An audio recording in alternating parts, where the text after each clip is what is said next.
Oke, selamat berjumpa kembali semuanya. Di video bagian bab kedua ini, kita akan secara lebih spesifik membahas tentang sistem pencernaan manusia. Pada video sebelumnya, kita telah berkutat banyak pada makanan. Kemudian, di video ini secara khusus, kita akan mengetahui bagaimana makanan yang telah kita pelajari sebelumnya itu secara spesifik di dalam tubuh diolah atau dicerna. Tetapi sebelumnya, coba kawan-kawan semua ingat kembali, jangan lupakan 3 hal yang menjadi landasan berpikir kita. Jadi ini berkelanjutan ya, jangan sampai dilupakan. Bagaimana konsep dasar dari makanan dan nutrisi, kemudian apa itu digesti atau pencernaan secara fisik dan kimiawi, kemudian bagaimana dengan konsep monomer dan polimer. Kalau kawan-kawan sudah istilahnya sangat menguasai ketiga konsep ini, kawan-kawan akan mudah mempelajari ke depannya. Oke, sistem pencernaan manusia secara umum dapat kita split atau kita bagi menjadi 2. Nah, yang pertama itu ada digestive tract atau alur pencernaannya. Oke, kawan-kawan sampai sini boleh skip videonya. Tolong sebutkan tract atau alur dari sistem pencernaan. Oke, silahkan di pause videonya, kemudian disebutkan apa saja track-nya. Oke, kalau sudah disebutkan, jadi track dari sistem digestive itu dimulai dari rongga mulut atau oral cavity. Kemudian turun ke bawahnya lagi ada faring, turun lagi ada kerongkongan, kemudian turun lagi ada lambung, kemudian turun lagi kita akan bertemu dengan usus. Tapi kita akan bertemu dengan usus kecil terlebih dahulu. Kemudian setelah itu kita akan menjumpai usus besar. Setelah usus besar baru sampai pada anus. Nah, feses yang kita keluarkan itu akan keluar dari anus. Kemudian selain tract-nya, kita juga tubuh kita ini memiliki gland atau kelenjarnya. Nah, kelenjar pencernaan itu apa aja sih? Nah, kelenjar pencernaan ada kelenjar saliva yang ada di mulut, kemudian lambung juga itu dapat dihitung sebagai sebuah kelenjar. Kenapa? Karena dia itu juga mensekresikan enzim. Karena ciri utama dari sebuah kelenjar atau gland, dia adalah mensekresikan suatu enzim. Oke. Nah, kemudian ada pankreas dan ada liver. Kesemua gland ini atau kelenjar ini itu akan menghasilkan enzim-enzim yang membantu membreakdown. Oke, jangan lupa ya istilah breakdown itu memutus ikatan kimia pada molekul-molekul yang ada pada makanan. Nah, fungsi enzim ini adalah mempercepat pemutusan ikatan-ikatan kimia tersebut. Nah, ini yang sudah kita sebutkan track-tracknya apa saja, dimulai dari rongga mulut yang paling atas, terus turun ke bawah sampai kepada anus di sini. Oke, sekarang coba adik-adik siapkan perhatiannya dengan seksama karena kita akan membahas mekanismenya. Kita mulai dari mulut atau bagian yang paling atas. Nah, di mulut, termasuk mulut kita, ketika misalnya kita makan brownies, nah, yang terjadi di mulut itu pasti terjadi pengunyahan atau chewing. Ya, jadi pengunyahan itu termasuk ke dalam pencernaan secara mekanik, atau sudah kita singgung di video yang awal, itu adalah pencernaan secara fisik. Ya, kemudian setelah dikunyah, kemudian dibantu juga secara pencernaan kimiawi. Nah, yang terjadi di mulut itu biasanya pencernaan secara kimiawinya adalah terhadap karbohidrat. Contohnya adalah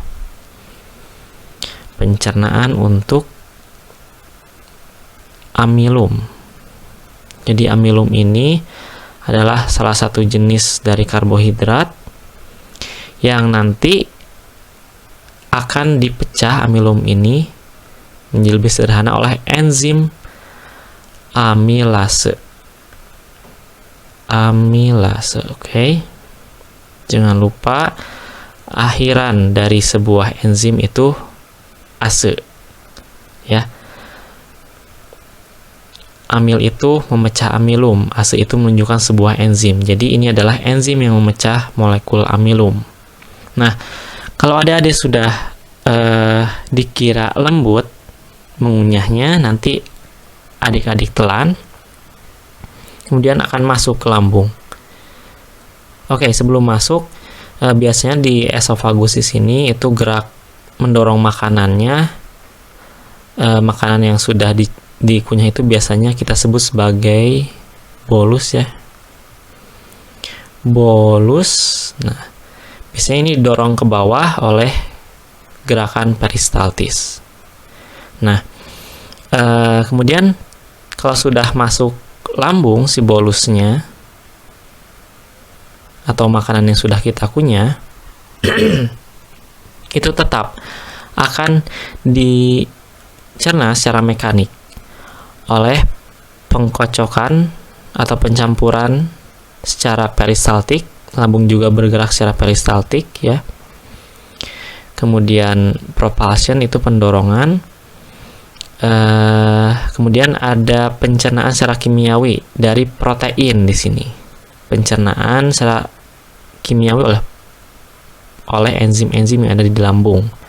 Nah, di lambung ini secara khusus mencerna protein. Karena dia itu protein, maka nama enzimnya biasanya adalah, udah aja ya, protease.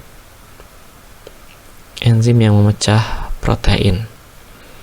Nah, karena Bapak di sini hanya menjelaskan konsep-konsep dasarnya atau yang elementer, nanti adik-adik dapat baca juga di buku teksnya jenis enzim apa saja atau nama enzimnya apa saja yang berperan di sistem pencernaan. Oke, setelah di lambung itu mencerna secara mekanik dan kimiawi, kemudian terjadi juga penyerapan lipid, substansi lipid ya. Jadi di lambung juga itu sudah terjadi penyerapan ternyata, tidak hanya di usus saja, tapi terbatas untuk beberapa molekul, contohnya molekul lipid ya. Lebih spesifiknya adalah penyerapan aspirin. Nah, kalau makanan ini atau bolus ini sudah selesai di lambung, kayak di sini jangan lupa biasanya ada asam, biasanya asamnya adalah asam kuat HCl, asam klorida. Dia itu karena asamnya tinggi ya, dia mampu mengdisinfeksi patogen-patogen yang ada di dalam makanan ini. Kemudian kita turun ke usus halus di sini. Nah, di usus halus terjadi pencernaan secara mekanik. Jadi tetap juga ya, secara mekanik atau fisik dan kimiawi tetap terbawa dari atas sampai bawah gitu. Nah, secara mekanik itu tetap di usus halus atau usus kecil dicampur makanannya, kemudian didorong utamanya secara segmentasi. Kemudian pencernaan kimia juga tetap terjadi, namun sini lebih lengkap. Dapat pencernaan karbohidrat, lipid, protein, dan nucleic acid atau asam nukleat. Jadi di sini udah kelihatan karena banyak molekulnya, pasti akan banyak juga jenis enzimnya di sini. Enzim apa saja nanti ada dicari. Nah, kemudian karena karbohidrat, lipid, dan protein sudah kita bahas sebelumnya adalah molekul yang masih tergolong kompleks. Nah, setelah dicerna secara fisik dan kimiawi, tentu dia akan berubah menjadi sesuatu yang simple molekulnya. Nah, kalau sudah simple, langkah selanjutnya adalah penyerapan. Penyerapan dari bentuk-bentuk yang simpelnya. Misalnya peptida. Peptida itu monomer atau satuan dari protein. Asam amino, monomer atau satuan dari protein juga. Glukosa, monomer dari karbohidrat. Fruktosa juga sama. Lipid itu dari lipid. Ya, kemudian selain molekul-molekul yang hasil breakdown atau pemecahan, ada juga molekul lainnya seperti penyerapan air, mineral-mineral, dan vitamin ya, Nah, kalau sudah dari usus halus, kita akan turun lagi ke usus besar. Di sini tetap ada secara mekaniknya, yaitu mixing itu pencampuran secara segmental, kemudian masanya bergerak ya karena didorong. Ya, tetap jadi pokoknya dari atas sampai bawah gerakannya itu adalah peristaltis. Nah, tapi di sini tidak ada penyerapan oleh usus itu sendiri, yang ada hanya penyerapan oleh Bapak ulang, di sini tidak ada pencernaan secara kimiawi, tapi tetap ada. Maksudnya, tidak secara kimiawi enzimnya disekretkan oleh kelenjar-kelenjar, tapi pencernaan kimiawinya itu oleh bakteri. Artinya di sini terjadi pembusukan ya. Kalau sudah di usus besar, itu terjadi pembusukan oleh bakteri-bakteri. Oke. Pembusukan. Oke. Nah, kalau sudah itu nanti akan menjadi feses ya. Di sini feses sebelum kita pup ya. Nah, itu akan terjadi penyerapan lagi sisa-sisa nutrisi yang masih tersisa, misalnya ion, air, mineral, vitamin, dan molekul organik kecil yang dihasilkan oleh bakteri. Oke, jadi ini gambaran umum dari mekanisme bagaimana makanan diolah atau dicerna dalam tubuh kita. Nah, udah kita bahas gambaran umumnya. Kemudian di sini jangan lupa ada gland atau kelenjar. Di rongga mulut ada kelenjar saliva.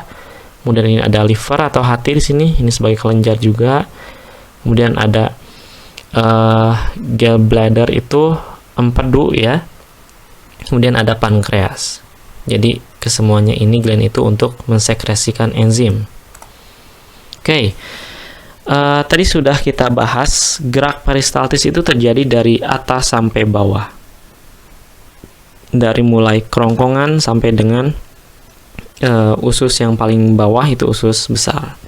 Nah, apa itu gerak peristaltis? Jadi gerak peristaltis itu adalah kontraksi otot ya. Otot apa? Otot halus, karena sistem pencernaan kita disusun atas otot-otot halus.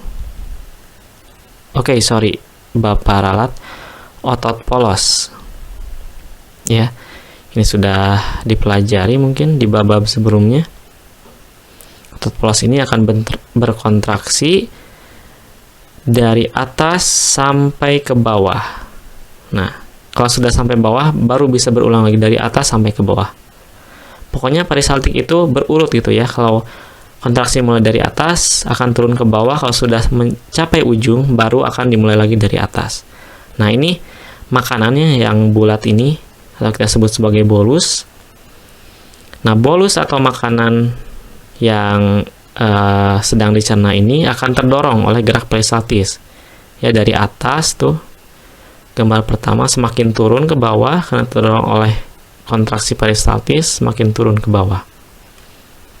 Nah, itu secara konseptualnya. Sekarang kita lihat ilustrasinya. Nah, ini adalah gerakan peristaltis. Jadi, kontraksinya itu hanya terjadi secara berurutan dari atas ke bawah. Nah, akan terjadi lagi kalau kontraksinya itu sudah benar-benar mencapai bawah atau mendekat lambung ini. Baru ke atas lagi ya, seperti ini.